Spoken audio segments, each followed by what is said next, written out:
What's up, everybody? 2024 is coming to a closing. People are starting to release their favorite albums of the year, top songs of the year. So now it's my turn. The last Friday of the year has already passed, so I doubt we're gonna get any new albums. Looking at you, Cardi. Hell no, man. What the fuck, man? Get your ass on, boy. But let's go ahead and jump into this video. I've created a list of albums that I had in regular rotation that came out in the year 2024.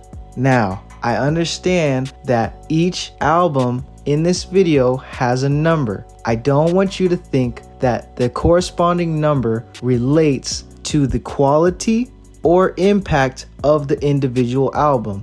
The numbers are strictly just for organization purposes. Each album should be analyzed individually.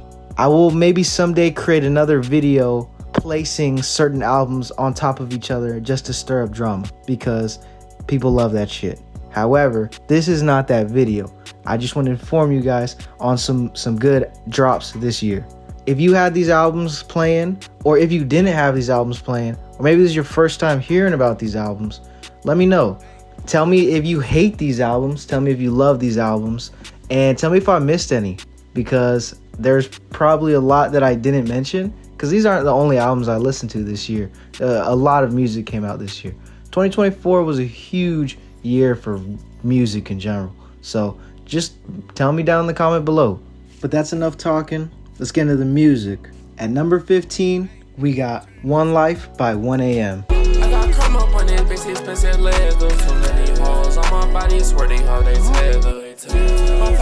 1AM is a underground rapper and producer. He's dropped a couple albums before this, but this is my favorite. His sound is kind of similar to LUCKI's production, but I wouldn't call it that either. It has more of a video game sound to it. It's pretty creative, and he's definitely pushing the underground, but he is kind of what you would expect from this modern underground. They all kind of have a similar sound, just with their own spins on it. He kind of stands out to me more than others. At first, I was not really fucking with the sound, but then I kept listening to it. Give it some time. These underground artists, I will say, are really experimental, so you kind of have to give it a couple listens to really get it if you're not with that already, right? So some people can just play it and they already know what's up. Me personally, it took me a little second to get adjusted, but I see what they're on. I love it. It's pretty amazing. How I mainly consume this album is just by playing it in the background when I'm not trying to actively listen to an album, which don't take that as a negative comment. There's still a lot of songs on here that he has in general that you can actively put on and it's like, damn, this shit is fire. So there's a reason why I put this on this list, and because I actually do really enjoy this album. But moving on to number 14, we have I Lay My Life Down to You by JPEG MAFIA. Hey, bitch, I'm back outside. They getting surprised when they hearing these beats like epiphany. This album, in my opinion, has his smoothest production yet. I'd say his rapping is decent on the album, but what I get out of it most is his production. I can't put his music in a specific category just because of how unique his sample choices are, but the way I choose to describe JPEG MAFIA is that he is just overall impressive. He's innovative and experimental, and all of his albums are like that. He's produced for like Kanye West, Playboi Carti. JPEG MAFIA is an insane producer. I highly recommend checking this album out. At number 13, I got GNX by Kendrick Lamar. A yeet nigga couldn't try me in a tri-state money pass, but I give him splash till he hide. This album was huge this year. What happened between Kendrick and Drake, from it also being on the Billboard for as long as it's been. This album, you've heard it. Everybody's heard Squabble Up. It was definitely one of the biggest rap beefs in history. On to number 12, I'm choosing Badass Fucking Kid by Nettspend.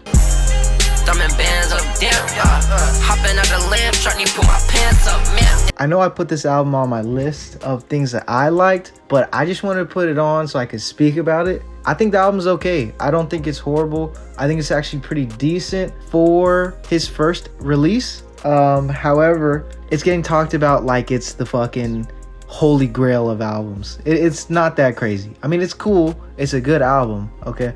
Don't get me wrong. But in the underground scene, everybody's fucking talking about it like it's this crazy ass album. I mean, it is in a sense, but I wouldn't take it that far, truthfully. If Nettspend doesn't mature his sound. I really don't see him being anything other than a fad at the moment. And I may be completely wrong, and I might be a dumbass, but that's my opinion at the moment. Please let me know what you think on the album, on my opinion, on Nettspend, because this is one of these artists that kind of took over media for a certain niche, but the overall mainstream has no clue who the fuck this person is. 9K sales on a first week album for your first album is pretty good though, so I can't even hate on it. A lot of people clearly like it, and I enjoy the album, but not to the degree that people are posting about it.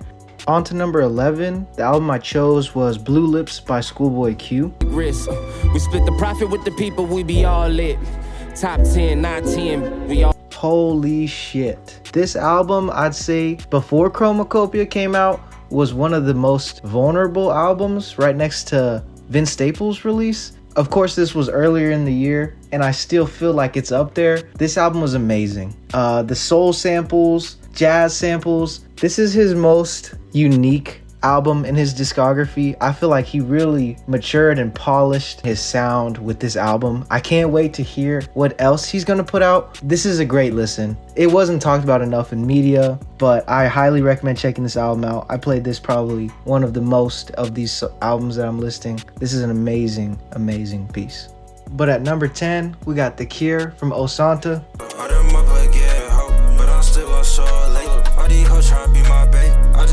This rapper is kind of like 1AM. He's with that underground sound, but I'd say he's a little more distorted and kind of heavy.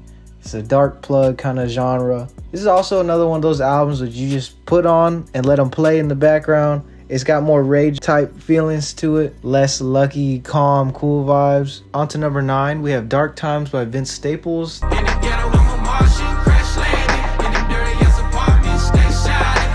This album is more conventional than the previous mentioned albums. I know I've been mentioning a lot of experimental and underground albums that are just kind of completely different than what is typical, but I don't mean conventional like Lil Baby or Gunna. Like, that is really conventional, non-experimental, regular ass NPC rap, no diss, like, you know what I mean. This album though is very soulful, introspective. This is probably one of the more vulnerable albums that Vince Staples has made, even though all of his albums are pretty vulnerable. On to number 8, we got Mr. Skii by Lil Tyler. Yeah, in the booth getting high, going up, so I gotta hold it down. All the bad bitches outside. The best way I could describe this album is fun and something that you put on in the car with your friends. It's pretty lighthearted, nothing too deep, nothing too introspective. It's not about killing people or selling whatever. It's a lot of fun. But at number 7, we have Pinball by Mike. I'm throwing it up and I'm screaming out fuck you. I got skis with my cheese out in London. She a fee, I don't think that I would. Mike's style is similar to Earl Sweatshirt, and he raps with them pretty often. But on this album, he changed up his production a lot, and it's more similar to somebody like Neonte. If you know who that is, I also highly recommend checking him out. This album came out pretty recently. It's also pretty introspective, and it's still fun. I'd say it blends the two pretty well together. I haven't listened to it a whole lot, but I do really like it. I only discovered it kind of recently. All right, at number 6, we got Still Praying by WESTSIDE GUNN. King of kings, in all black out the sky like Sting. I live by the. WESTSIDE GUNN puts out albums like crazy. He's so consistent. A lot of people say he's for the old heads, and he kind of is, but hey, sometimes you're in the mood to listen to some old head music. Out of the whole Griselda group, I'd say he's the most creative, and this album is kind of what shows it. It was really cool that he got DJ Drama on there. I feel like DJ Drama allows the album to stand out more than the other releases he came out with this year. It just makes it more interesting and just a better standalone project. But at number 5, we have CHROMAKOPIA.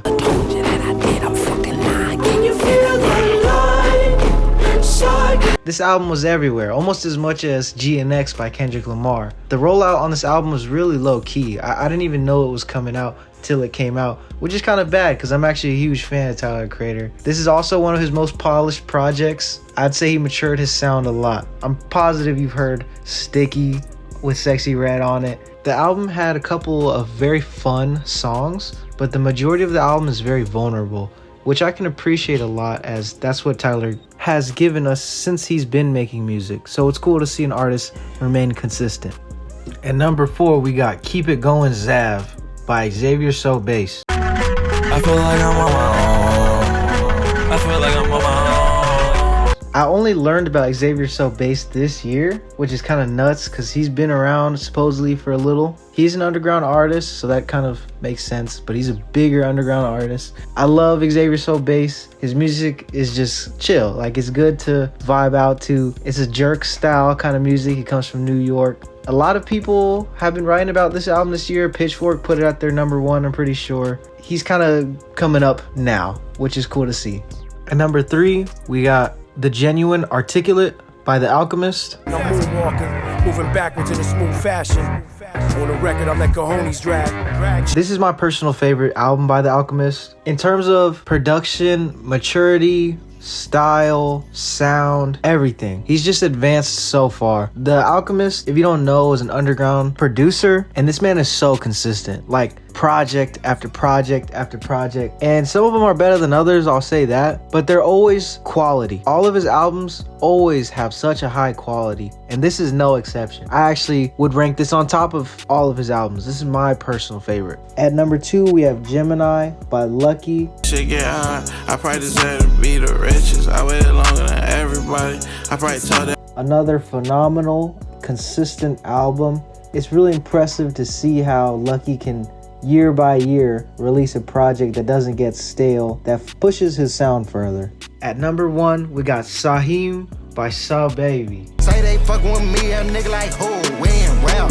Say that they fuck me, a nigga like who? Sounds like Young Thug. It's amazing. This is a modern Young Thug, I swear. I'm excited to see where he goes in his career. This is my first time really listening to this artist. He just wasn't on my radar until he dropped this album, and it's getting a lot of praise, as I think it deserves. The energy this album brings is just awesome. It's so much fun.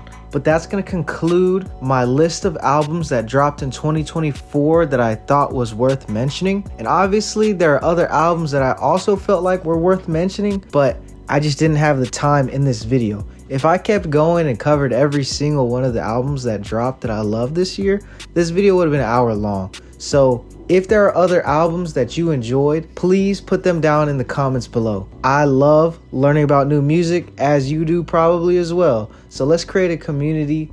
Thank you for watching. Also, if you thought that these albums were trash, let me know in the comments too. I find it interesting. If you think this album is ass, tell me why. I'm new to creating videos. This video took me a long time to make. So really, thank you for watching. Please like and subscribe if you enjoy this content.